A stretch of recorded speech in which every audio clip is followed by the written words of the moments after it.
Hi friends, good evening. This is Suvarna Keshav welcoming you on to Suvarna's Hobby World from Purandara Mandapa in ISRO layout. ಅವರನ್ನು ಸೂಕ್ತವಾಗಿ ನೆನೆಸಿಕೊಳ್ಳೋದು ನಮ್ಮೆಲ್ಲರ ಕರ್ತವ್ಯ. ಅವ್ರ ಬಗ್ಗೆ introduction ಏನು ಬೇಕಿಲ್ಲ. ಈಗ top harikatha artist of Karnataka.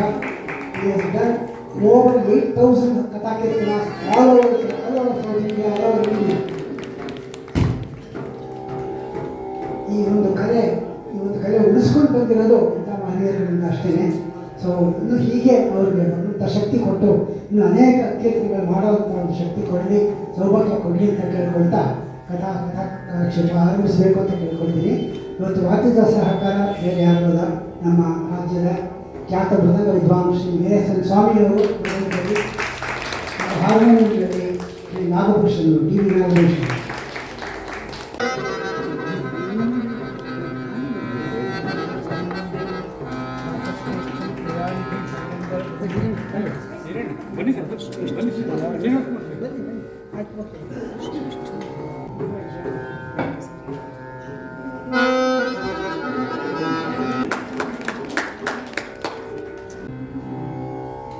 ಓಂ ಶ್ರೀ ಗಣೇಶಾಯ ನಮಃ.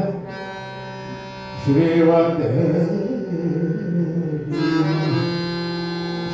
ಗುರುಭ್ಯೋ ನಮಃ. ಪರಮಗುರುಭ್ಯೋ ನಮಃ. ಹರಿ ಓಂ. ಶುಕ್ಲಾಂಬರಧರಂ ವಿಷ್ಣುಂ ಶಶಿವರ್ಣಂ ಚತುರ್ಭುಜಂ ಪ್ರಸನ್ನವದನಂ ಧ್ಯಾಯೇತ್ ಸರ್ವವಿಘ್ನೋಪಶಾಂತಯೇ.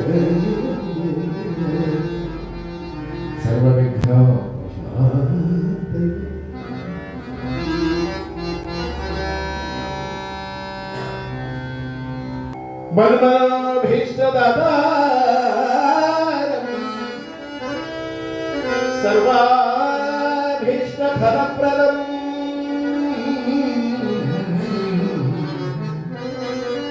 ಪುರಂದರ ಗುರುಂ ವಂದೇ ಶ್ರೇಷ್ಠಂ ದಯಾ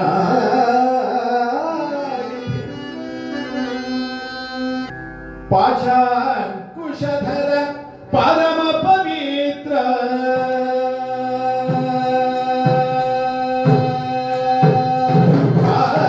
ಪಾಶಾಂಕುಶಧರ ಪರಮ ಪವಿತ್ರ ಪಾಶಾಂಕುಶಧರ ಪರಮ ಪವಿತ್ರ ಮುಷಿಕವ ಮುನಿಜನ ಪ್ರೇಮ ಮುಷಿಕವ ಮುನಿಜನ ಪ್ರೇಮ ಗಜವದನ ವೇಣುವೆ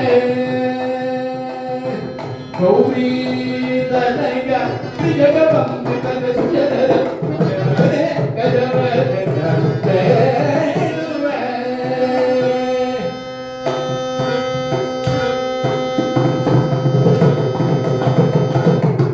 ಮುದದಿ ನಿನ್ನಯ ಪಾದವತೋರು, ಮುದದಿ ನಿನ್ನಯ ಪಾದವತೋರು, ಸಾಧು ವಂದಿತನೆ ಆದರದಿ.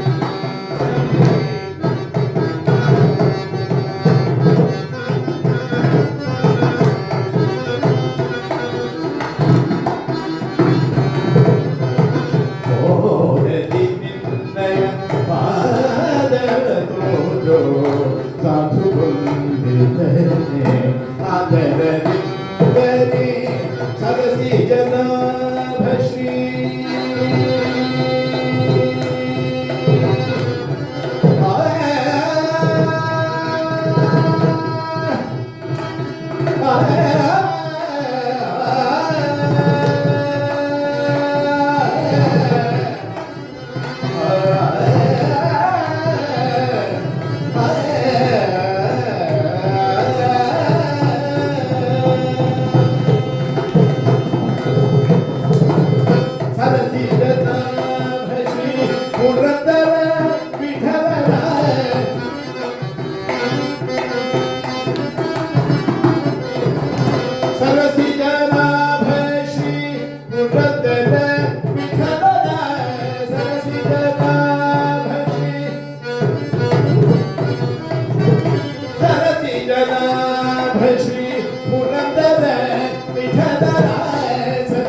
ಗಜವದನ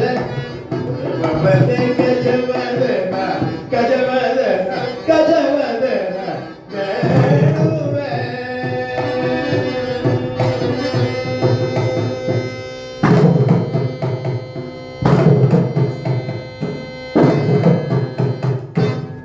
ಇವತ್ತು ಆ ಮಹಾನ್ ಭಾವದ ಆರಾಧನೆ ಪುಣ್ಯ ದಿನ.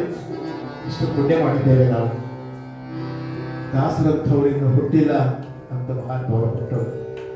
4,75,000 ಕೃತಿಗಳನ್ನ ಅವರು ಜಗತ್ತಿಗೆ ಕೊಟ್ಟಿದ್ದಾರೆ ಅಂದ್ರೆ ಅವ್ರ ಮಾತೇ ಇಲ್ಲ. ಮಾತೆಲ್ಲ ಬರೀ ಕೃತಿನೇ. ಏನೇನು ಮಾತಾಡ್ತಾರೆ ಅದೆಲ್ಲ ದೇವ್ರ ನಾಮವಾಗಿ ಆಯ್ತು. ಏನು ಸಾಧಾರಣವಾದ ಮಾತಾಡೋದು. ನವಕೋಟಿ ಸಂಪತ್ತನ್ನ ಪೂರ್ಣ ತುಳಸಿದರ ಇಟ್ಟು ದಾನ ಮಾಡಿ ಮತ್ತೊಮ್ಮೆ ಅದನ್ನ ಜ್ಞಾಪಿಸ್ಕೊಳ್ಳಿಲ್ಲ ಅವರು, ನಾನು ಕೊಟ್ಟೆ ಅಂತ. ನನಗೇನೋ ಒಂದು ಪರೀಕ್ಷೆ ಕೊಟ್ಬಿಟ್ರು ನಮ್ಮ ವರರಾಜನ್ ಸರ್. ಮುಂಡಿಗೆ ಮುಳ್ಳು ಕೊನೆಯ ಮೇಲೆ 3 ಕೆರೆಯ ಕಟ್ಟಿ. ಇದು ಸಾಮಾನ್ಯವ ಸಾಧಾರಣವ? ನಾನು ಅವ್ರ ಪಾದದಲ್ಲಿ ಶರಣಾಗಿ ನೀವೇ ಪರೀಕ್ಷೆಯಲ್ಲಿ ಗೆಲ್ಲಿಸಿ ಅಂತ ಬೇಡ್ಕೊಂಡು. ಯಾಕಂದ್ರೆ ಸಾಧಾರಣವಲ್ಲ ಅವ್ರ ಮುಂಡಿಗೆ ಬಿಡಿಸೋದು ಅಂದ್ರೆ. ದಾಸರ ಚಿಂತನೆ ಅನಂತ. ಆ ಮಹಾನುಭಾವದ ಚಿಂತನೆ ನಮ್ಮ ಮಾನವ ಕೋಟಿ ಉದ್ಧಾರ ಮಾಡಲಿಕ್ಕೆ ಅವರು ಇಷ್ಟೆಲ್ಲ ಕೊಟ್ಟಿದ್ದಾರೆ ಅಂದ್ರೆ ಮೊದಲನೇದಾಗಿ ಹೇಳ್ತಾರೆ ದಾಸರು. ಅದನ್ನು ನಾನೆಲ್ಲ ಕಥೆ ಮಾಡಿಬಿಟ್ಟಿದ್ದೀನಿ ನಾನು. ಯಾವುದು? ಮಾನವ ಜನ್ಮ ದೊಡ್ಡದು. ಕಣ್ಣು ಕೈ ಕಾಲ್ ಕಿವಿ ನಾಲಗೆ ಇರಲಿಕ್ಕೆ, ಕಣ್ಣು ಕೈ ಕಾಲ್ ಕಿವಿ ನಾಲಗೆ ಇರಲಿಕ್ಕೆ, ಮಣ್ಣು ಮುಕ್ಕಿ ಮರುಳಾಗುವಂತೆ. ಕಣ್ಣು ಕೈ ಕಾಲ್ ಕಿವಿ ನಾಲಿಗೆ ಇರಲಿಕ್ಕೆ, ಮಣ್ಣು ಮುಕ್ಕಿ ಮರುಳಾಗುವಂತೆ. ಹೆಣ್ಣು ಹೊಂದಿಗಾಗಿ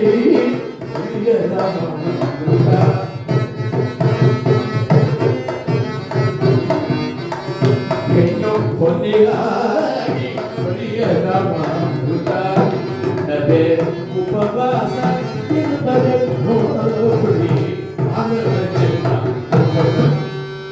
ಮಾನವ ಜನ್ಮವನ್ನು ಎಂಥ ಸ್ಥಾನದಲ್ಲಿಟ್ಟಿದ್ದಾರೆ ಭಗವಂತ.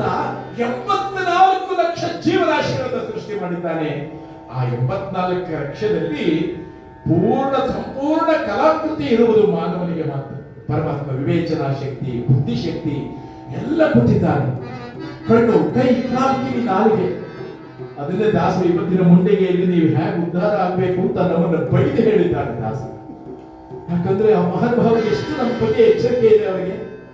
ದಾಸರು ಹೇಳ್ತಾ ಇರೋದು ಅದೇ. ಈ ಅರ್ಥದಲ್ಲಿ ನಾವೇನೂ ಸಾಧನೆ ಮಾಡಲಿಲ್ವಲ್ಲ. ಹೇಗೀಗಾದ್ರೆ ಮುಳ್ಳು ಕೊನೆಯ ಮೇಲೆ 3 ಕೆನೆಯ ಕಟ್ಟಿ. ಎಂಥ ಚಿಂತನೆ! ಆ ಮಹಾನುಭಾವರು ಸಾಮಾನ್ಯರಲ್ಲ. ಅದೆಂತಹ ಅದ್ಭುತವಾದ ವೇದಾಂತದ ಸಾರವನ್ನು ಇಟ್ಟಿದ್ದಾರೆ. ಮುಳ್ಳು ಕೊನೆ ಮೇಲೆ 3 ಕೆರೆ ಕಟ್ಟೋದು ಸಾಮಾನ್ಯವ? ಇದು ದೇವರ ಕೆರೆ. ಒಂದು ಕೆರೆಗೆ ಎಷ್ಟು ಬೇಕು ಜಾಗ, ಸ್ಪೇಸ್ ಎಷ್ಟು ಬೇಕು? 3 ಕೆರೆ ಕಟ್ಟೋದು ಅಂದ್ರೆ ಮುಳ್ಳು ಕೊನೆ ಮೇಲೆ. ದಾಸರು ಎಂತ ಮಹಾನುಭಾವರು! ಇದನ್ನ ಹೇಗೆ ಅರ್ಥೈಸಿದ್ರು ದಾಸರು ಅಂದ್ರೆ ನಾವು ಅದ್ರ ಒಳಗೆ ಹೋಗ್ಬೇಕು. ಏನ್ರಿ ಮುಳ್ಕೊನೆ ಮೇಲೆ 3 ಕೆರೆ ಕಟ್ಟಕ್ಕಾಗುತ್ತೆ ಅಂದ್ರೆ ಅವರೆಲ್ಲ ದಾಸರು ಬರೆದು ನಾವು. ಇಲ್ಲಿ ಮುಳ್ಳು ಕೊನೆ ಅಂತಂದ್ರೆ ಜೀವ ಸ್ವರೂಪ, ಜೀವ ಸ್ವರೂಪ ದೇಹ. ನಮ್ಮ ಏನ್ ಪರಮಾತ್ಮ ಜೀವ ಕೊಟ್ಟಿದ್ದಾನೆ ಅದನ್ನ ಮುಳ್ಳಿನ ಕೊನೆ ಎಂದು ದಾಸ. ಮುಳ್ಳಿನ ಕೊನೆಯ ಮೇಲೆ 3 ಕೆರೆಯನ್ನ ಕಟ್ಟಿದ್ರು. ಕೆರೆ ಅಂದ್ರೆ ನೀರು ಸಂಗ್ರಹವಾಗುವ ಜಾಗ. ಅದಕ್ಕೆ ಬೇಕಾದಷ್ಟು ಜಾಗ ಇರಬೇಕು, ಎಕರೆಗಟ್ಟಲೆ ಇರಬೇಕು, ಚೆನ್ನಾಗಿ ತೋಡ್ಬೇಕು. ಅದಕ್ಕೆ ಅದು ಒಳ್ಳೆ ನೀರು ಇರಬೇಕು. ಒಳ್ಳೆ ನೀರಿದ್ರೆ ಎಲ್ಲ ಸ್ನಾನ ಮಾಡ್ಬೋದು, ಕಲ್ಯಾಣಿ ತರ ಬಳಸ್ಕೋಬಹುದು ಅದನ್ನ. ಇಲ್ಲಿ 3 ಕೆರೆ, ಒಂದಲ್ಲ ಎರಡಲ್ಲ 3. ಏನಿದು ಕೆರೆ ಅಂತಂದ್ರೆ? ನೀರು ಅಂತಂದ್ರೆ ಏನು? ನೀರು ಹೇಗೆ? ಇಲ್ಲಿ ಮುಳ್ಳಿನ ಕೊನೆ ಮೇಲೆ ದೇಹದ ಮೇಲೆ 3 ಕೆರೆ ಕಟ್ಟೋದು ಅಂದ್ರೆ ಏನು? ನೀರು ಯಾವುದು? ನಾವು ಕುಡಿಯೋ ನೀರ ಅಲ್ಲ. 3 ಕೆರೆ ಅಂತಂದ್ರೆ ದಾಸರು ಅರ್ಥೈಸ್ತಾರೆ. ಮುಳ್ಳಿನ ಕೊನೆ ಅಂತಂದ್ರೆ ಆ ಜೀವ ಇದೆಯಲ್ಲ, ಅದ್ರ ಗಾತ್ರ ಎಷ್ಟಿದೆ ಅಂತಂದ್ರೆ, ಜೀವದ ಗಾತ್ರ ಅದು ಸಣ್ಣ ಆಟಮ್, ಅಣು, ಕಣ್ಣಿಗೆ ಕಾಣೋದೇ ಇಲ್ಲ. ಸೂಕ್ಷ್ಮಾತಿ ಸೂಕ್ಷ್ಮ ಜೀವ. ನಾವೇನೋ ಅನ್ಕೊಂಡಿರ್ತೀವಿ ದೇಹ ದೊಡ್ಡದಾಗಿರೋದು ನೋಡಿ, ಒಳ್ಳೆ ಪರವಾಗಿಲ್ಲ ಕಣ್ಣಿಗೆ ದೊಡ್ಡ ದೇಹ ಅಂತೀವಿ. ಇಲ್ಲ, ಒಳಗಡೆ ಜೀವ. ಅದನ್ನು ಅರ್ಥೈಸ್ತಾರೆ. ಜೀವ ಎಷ್ಟಿರುತ್ತೆ ಅಂದ್ರೆ, ಒಂದು ಕುದುರೆ ಬಾಲ ಇರುತ್ತಲ್ಲ, ಆ ಉದ್ದನೆಯ ಬಾಲ ಇರುತ್ತಲ್ಲ ಕುದುರೆದು, ಒಂದು ಬಾಲ ತಗೊಂಡು 10,000ನೇ ಭಾಗ ಮಾಡಿದ್ರೆ ಎಷ್ಟಿರುತ್ತೋ ಅಷ್ಟಂತೆ ಜೀವ. ಇನ್ವಿಸಿಬಲ್, ನಮಗೆ ಕಾಣದೇ ಇಲ್ಲ. ನಾವು ಅದನ್ನ ಕಲ್ಪನೆ ಮಾಡ್ಕೊಳಪ್ಪ. ಆ ಜೀವದ ಮೇಲೆ, ಆ ಕೊನೆ ಮೇಲೆ, ಪಾಯಿಂಟ್ ಮೇಲೆ 3 ಕೆರೆಯನ್ನ ಕಟ್ಟಿದ್ರು ದಾಸರು. ಎಂತ ಮಹಾನುಭಾವ, ಎಂತ ಚಿಂತನೆ, ಅದ್ಭುತ ಚಿಂತನೆ. ಮೂರು ಕೆರೆ ಯಾವುದು ಅಂತಂದ್ರೆ, ಒಂದು ಲಿಂಗ ದೇಹ, ಇನ್ನೊಂದು ಅನಿರುದ್ಧ ದೇಹ, ಇನ್ನೊಂದು ಈ ಸ್ಥೂಲ ದೇಹ. ಮೂರು ದೇಹ, ಮೂರು ಕೆರೆ. ಅಂದ್ರೆ ನೀರನ್ನ ಶೇಖರಣೆ ಮಾಡ್ಕೊಳ್ಳೋದು ಕೆರೆ. ಲಿಂಗ ದೇಹ ಅಂತಂದ್ರೆ ಅದು ನಮಗೆ ಕಾಣೋದೇ ಇಲ್ಲ ಬಿಡಿ. ಅನಿರುದ್ಧ ದೇಹ ನಮಗೆ ಗೊತ್ತಾಗೋದೇ ಇಲ್ಲ. ನಮಗೆ ಕಾಣೋದು ಯಾವುದು? ಈ ಸ್ಥೂಲ ದೇಹ ಅಲ್ವಾ? ಇದರಿಂದ ನಾವು ಕರ್ಮ ಮಾಡಬೇಕು. ಯಾಕಂದ್ರೆ ಬೇರೆದಿಂದ ನಾವು ಮಾಡೋಕ್ಕಲ್ಲ. ಪರಮಾತ್ಮ ಸಾಧನಾ ಶರೀರವಿದು ನೀ ದಯದಿ ಕೊಟ್ಟದ್ದು ಸಾಧಾರಣವೂ ಅಲ್ಲ ಸಾಧು ಪ್ರಿಯರೇ. ಜಗನ್ನಾಥದಾಸರು ಹೇಳ್ತಾರೆ, ಇದು ಸಾಧನಾ ಶರೀರ, ನೀರು ಕೊಟ್ಟರು. ಈ ಸ್ಥೂಲ ದೇಹದಿಂದ ಸಾಧನೆ ಮಾಡಬೇಕು. ಹಾಗಾದ್ರೆ ನೀರು ಅಂದ್ರೆ ಏನ್ ಅರ್ಥ ಇದೆ ಅಂದ್ರೆ, ನೀರು ಅನ್ನೋದಕ್ಕೆ ಪರ್ಯಾಯ ಪದ ಕರ್ಮ. ಅದು ಪರ್ಯಾಯ ಪದ. ನೀರು ಅನ್ನೋದಕ್ಕೆ ಕರ್ಮ. ಕರ್ಮಣ್ಯೇ ಅಧಿಕಾರಸ್ಥೆ ಮಾಫಲೇಶು ಕದಾಚನ ಅಂತ ಪರಮಾತ್ಮ ಗೀತೆಯಲ್ಲಿ ಹೇಳಿದ್ದಾನೆ. ಆ ಕರ್ಮವನ್ನ ನೀರು ಅಂತ ಇಲ್ಲಿ ಬಳಸಿದ್ದಾರೆ ದಾಸರು. ಇನ್ನೊಂದು ಕೃತಿಯಲ್ಲಿ ಉದ್ಧರಿಸ್ತಾರೆ ನಮಗೆ ಈ ನೀರು ಅನ್ನೋದಕ್ಕೆ, ಕರ್ಮ ಅನ್ನೋದಕ್ಕೆ. ತಾರಕ ಬಿಂದಿಗೆ ನೀರಿಗೆ ಹೋಗುಬೇಕಾದ್ರೆ ಬಿಂದಿಗೆಯ, ತಾರಕ ಬಿಂದಿಗೆ ನೀರಿಗೆ ಹೋಗುಬೇಕಾದ್ರೆ ಬಿಂದಿಗೆಯ, ಬಿಂದಿಗೆ ಹೊಡೆದರೆ ಒಂದೇ ಕಾಸು ತಾರೆ ಬಿಂದಿಗೆ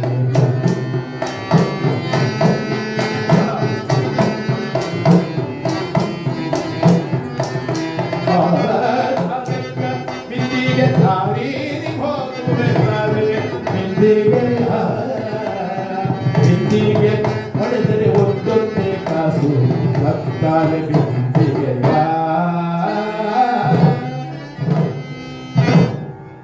ತಾರಕ್ಕ ಯಾರು? ಅಕ್ಕ ಲಕ್ಷ್ಮೀದೇವಿ, ನಾರಾಯಣ ಹೆಂಡತಿ. ಅವಳನ್ನ ಅಕ್ಕ ಅಂತ ಕರೆಯೋದು. ಯಾಕಂದ್ರೆ ಪ್ರಕೃತಿ ಅಭಿಮಾನಿ ದೇವತೆ ಅವಳು. ಮಹಾಕಾಳಿ, ಮಹಾಲಕ್ಷ್ಮಿ. ಅಮ್ಮ ತಾರಕ್ಕ ಬಿಂದಿಗೆ. ಬಿಂದಿಗೆ ಅಂದ್ರೆ ಯಾವುದು? ಈ ಘಟ. ಈ ದೇಹಕ್ಕೆ, ಘಟಕ್ಕೆ ಬಿಂದಿಗೆ ಅಂತ ಉತ್ತರಿಸ್ತಾರೆ ದಾಸರು. ನೋಡಿ, ಇದೊಂಥರ ಬಿಂದಿಗೆ ಹಿಡಿ ಇದ್ದಾಗಿದೆ. ಇದು ತಲೆ, ಇದು ದೇಹ. ಈಗ ನೋಡಿ, ಯಾರು ಹೋಗ್ಬಿಟ್ರೆ ಒಂದು ಘಟ ಬಿತ್ತುರಿ ಅಂತ ಅಲ್ವಾ? ಇದು ಘಟ. ನಾನೀರಿಗೆ ಹೋಗುವೆ, ನಾನೀರಿಗೆ ಹೋಗ್ತೀನಿ. ಬಿಂದಿಗೆ ಕೂಡ ಬಂದು ಏನ್ ನೀರಿಗೆ? ಒಳ್ಳೆ ಕರ್ಮವನ್ನ ಮಾಡ್ಲಿಕ್ಕೆ, ನನಗೆ ಸತ್ಕರ್ಮವನ್ನ ಮಾಡೋದಕ್ಕೆ, ಶ್ರೇಷ್ಠವಾದ ಮಾನವ ಜನ್ಮದಲ್ಲಿ ನನಗೊಂದು ಒಳ್ಳೆ ಬಿಂದಿಗೆ ಕೊಡಮ್ಮ ಅಂತಾರೆ ದಾಸ. ಆ ಮಂತ್ರ ಈ ಮಂತ್ರ ನಚಿಕೆಗಳು ಬೇಡ, ಆ ಮಂತ್ರ ಈ ಮಂತ್ರ ನಚಿಕೆಗಳು ಬೇಡ, ಸೋಮಶೇಖರ ತನ್ನ ಸತಿಗೆ ಬೇಡಿದ ಮಂತ್ರ. ರಾಮಮಂತ್ರನ ಜಪಿಸೋ ಜಪಿಸೋ ಜಪಿಸೋ. ರಾಮನಾಮದ ವಿಶೇಷ. ಪರಮಾತ್ಮ ಎಲ್ಲರಿಗೂ ಕಿವಿ ಕೊಟ್ಟಿದ್ದಾರೆ ಜಗತ್ತಿನಲ್ಲಿ, ಹೌದಾ? ಇದಕ್ಕೆ ಮಾತ್ರ ಕಿವಿ ಇಲ್ಲ. ಸರ್ಪಕ್ಕೆ ಚಕ್ಷುಶ್ರವ ಅಂತ ಹೇಳ್ತಾರೆ. ಅದಕ್ಕೆ ಕಣ್ಣೆ ಕಿವಿ ಕೆಲಸ ಮಾಡುತ್ತದೆ. ಯಾತಕ್ಕದ ಕಿವಿ ಕೊಟ್ಟಿಲ್ಲ ಆದಿಶೇಷನಿಗೆ ಅಂದ್ರೆ, ಇಡೀ ಭೂಮಂಡಲದ ಭಾರವನ್ನು ಹೊತ್ಕೊಂಡ್ರು ಅವನು.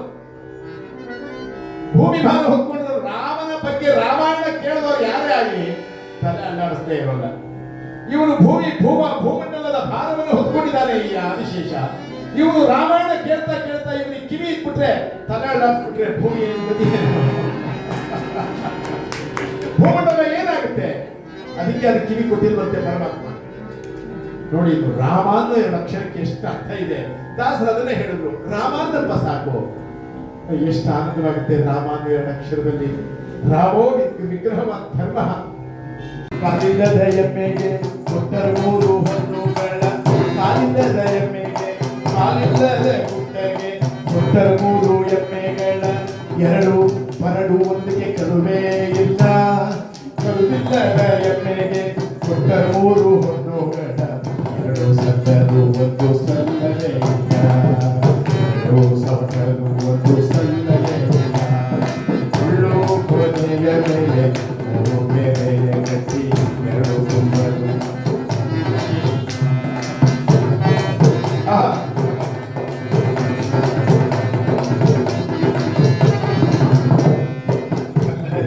ಹೊತ್ತಿಗೆ ಒಂದರ ಮೂವರು ನೋಟಕ್ಕಾದರು, ಇಬ್ಬರು ಕುರುಳರು ಒಬ್ಬಗೆ ಕಣ್ಣೇ ಇಲ್ಲ. ಸಂಗದಿಂದ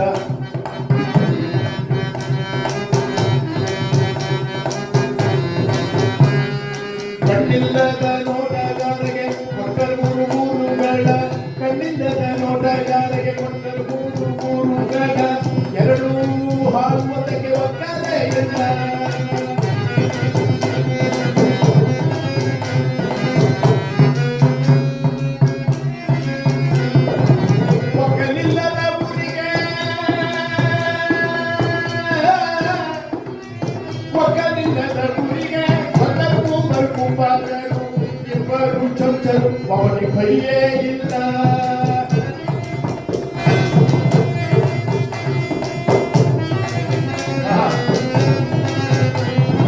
ಕೈಯಿಲ್ಲದ ಕುಬ್ಬಾರ ಮಾಡಿದ 3 ಮಡಕೆಗಳ 2 ಒಡಕು ಒಂದಕ್ಕೆ ಕೊಡವೇ ಇಲ್ಲ.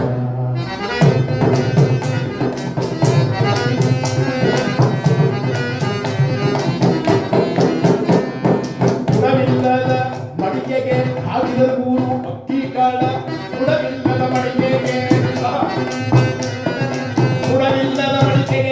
ಹಾಕಿದ 3 ಅಕ್ಕಿ ಕಾಳ 2 ಬೇಯದು 1 ಬೇಯಲೇ ಇಲ್ಲ.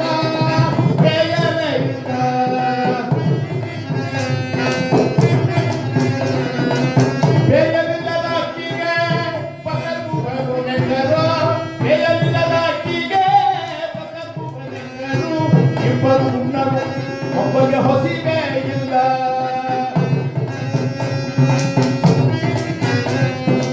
ಹಸಿವಿಲ್ಲದ ನೆಂಟೆಗೆ ಕೊಟ್ಟರು 3 ದೊಡವೆಗಳ 2 ತಾಕದು 1 ತಾಕದೆ ಇಲ್ಲ. ಹಸಿವಿಲ್ಲದ ನೆಂಟೆಗೆ ಕೊಟ್ಟರು 3 ದೊಡವೆಗಳ 2 ತಾಕದು 1 ತಾಕದೆ ಇಲ್ಲ. ತಾಕಲಿಲ್ಲದ ದೊಡವೆಯ ತಾಗಿಸಿ ಸಂಗತಿಯ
ಗಂಡ ಹೊಟ್ಟೋಗಿದ್ದಾನೆ, ಗಂಡ ಇಲ್ಲ.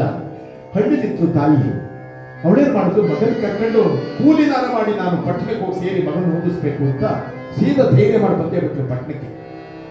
ಅಲ್ಲಿ ಯಾರ್ಯಾರ ಮನೆಯಲ್ಲೋ ಮೊಸರೆ ಪಾತ್ರೆ ತೊಳ್ಕೊಂಡು ಒಂದು ಗುಡಿಸ್ಲು ಹಾಕೊಂಡು ಮಗನ ಓದ್ಸಕ್ ಶುರು ಮಾಡ್ದ.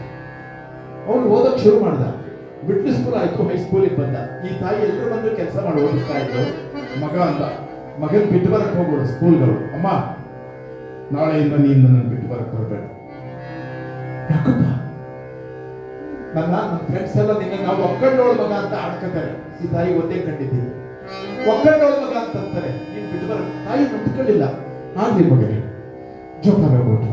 ಆ ತಾಯಿ ಕಲ್ಲು ಎಂತ ನೋಡಿ, ಎಂಥ ದೊಡ್ಡ ವಸ್ತು ಆ ತಾಯಿ. ಸರಿ, ತಾಯಿ ಹೋಗ್ಲಿಲ್ಲ. ಇವನು ಒಳಗೆ ಓದ್ದ, ಕಾಲೇಜ್ ಹೋದ, ಡಿಗ್ರಿ ಓದ್ದ, IAS ಮಾಡ್ದ, ದೊಡ್ಡ ಅಧಿಕಾರಿಯಾಗ, ದೊಡ್ಡ ಹುದ್ದೆ, ಜಿಲ್ಲೆಗೆ ದೊಡ್ಡ ಹುದ್ದೆ, ಮದುವೆನೂ ಆಯ್ತು, ಒಂದು ಮಗುನೂ ಆಯ್ತು. ಮಗ ಅಲ್ಲ, ಅಮ್ಮ ಯಾರು ಮನೆಗೆ ಬಂದ್ರೆ ನೀನ್ ಕಾಫಿ ತರಬೇಡ. ಯಾಕಂದ್ರೆ ನಮ್ಮ ಸ್ನೇಹಿತರು ಅಧಿಕಾರಿಗಳು ನೋಡಿದ್ರೆ, ನೀನು ಒಕ್ಕಂಡವಳು ನೋಡಿದ್ರೆ ತಾಯಿ ಆಯ್ತು ಮಗನೇ.